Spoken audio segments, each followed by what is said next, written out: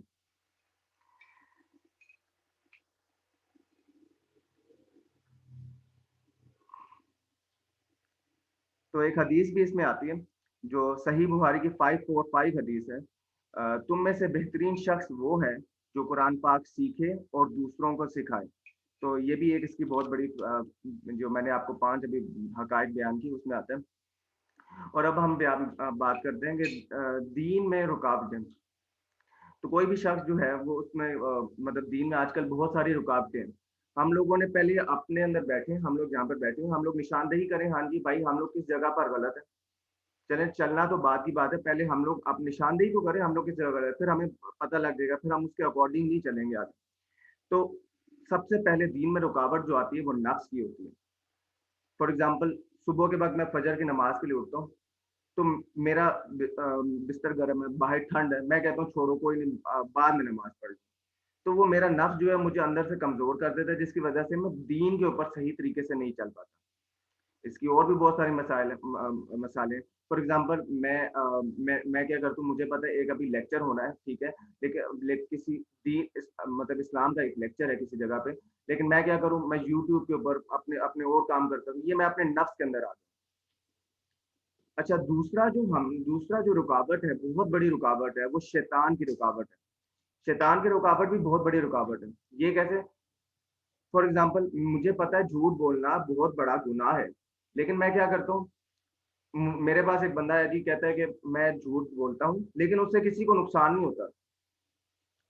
اب دیکھیں شیطان نے، آپ لوگ یہاں پہ دیکھیں کہ شیطان نے اس کے اوپر کتنا حملہ کر دیا ہے کہ اس نے یہ کہہ دیا کہ میں جھوٹ بولتا ہوں لیکن دوسرے کا نقصان نہیں ہوتا۔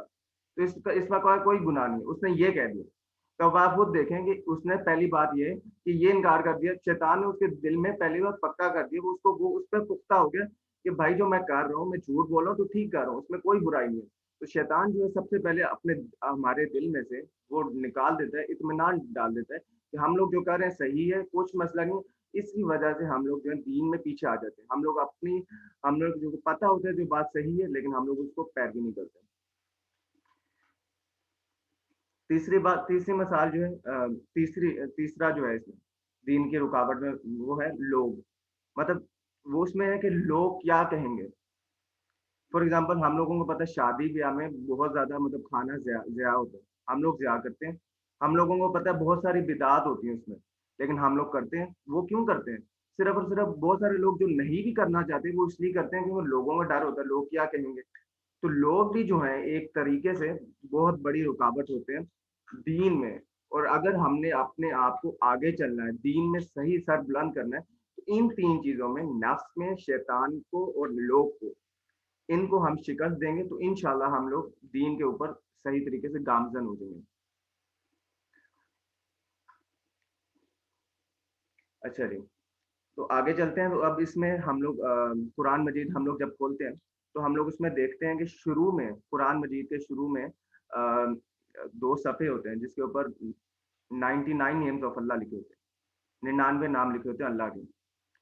تو ان 99 ناموں کو بھی سمجھنا اور اس کی فضیلت بھی میں تھوڑی بہت بتا دیتا ہوں۔ یہ جو 99 نام ہے یہ اللہ کے صفاتی نام ہے، اللہ کا ذاتی نام ایک ہے، وہ اللہ ہے، ٹھیک ہے۔ تو سورہ توحہ کی آیت نمبر 8 میں اللہ تعالیٰ فرماتے ہیں اللہ لا الہ الا ہو لہ الاسماء الحسنی، اللہ کے علاوہ کوئی معبود نہیں اور اس کے خوبصورت نام ہے، اس کے بہترین نام ہے۔ پھر اللہ تعالیٰ فرماتے ہیں سورہ اعراف میں آیت نمبر 180 میں کہ اللہ تعالیٰ کو انہی ناموں سے پکارو۔ پھر یہی بات جو ہے پکارنے کی سورہ بنی اسرائیل میں آیت نمبر 110 میں اللہ تعالیٰ فرماتے ہیں کہ اللہ تعالیٰ کو اس کے ناموں سے پکارو۔ اور یہ حدیث تو آپ سب کو پتہ ہوگی، اوتھینٹک حدیث ہے، جس میں جی آپ لوگ، جو شخص یہ 99 نام یاد کرے گا، اللہ تعالیٰ اس کی ناموں کی بدولت اس کو جنت میں جگہ دے دیں گے انشاءاللہ۔ تو یہ کوشش کرنی چاہیے کہ یہ نام جو ہیں یاد ہو جائیں۔ یہ نام یاد کرنا کوئی مشکل کام نہیں ہے، ان کو آپ 2-3 دفعہ پڑھیں گے، تھوڑے تھوڑے 5-5 کر کے 6-6 کر کے آپ یاد کریں تو انشاءاللہ آپ کو سارے کے سارے یاد ہو جائیں گے۔ اور انشاءاللہ میں آپ کے ساتھ ایک ویڈیو شیئر کروں گا جو کہ 2 سے 3 منٹ کی ہے، جس میں ایک ردم بنا ہوا ہے ان ناموں کا۔ تو آپ کوشش کریں ان ناموں کو یاد کریں اور ان ناموں کی مدد سے وظیفے ان کو آپ مسلسل اپنی پریکٹس سے ملائیں۔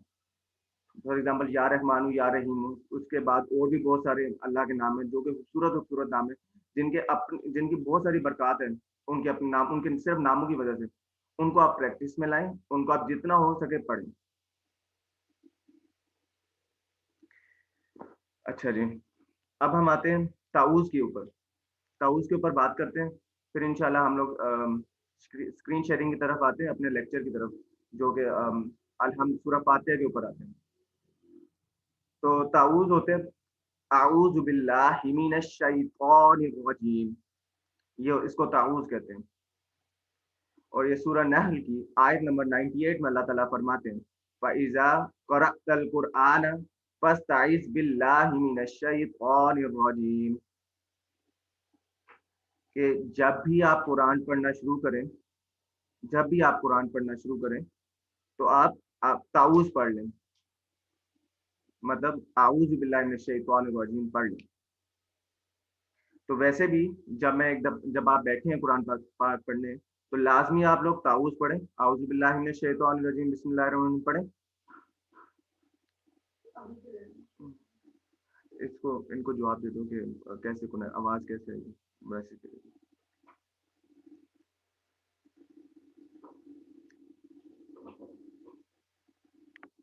اچھا ایک میسج میں دے دوں۔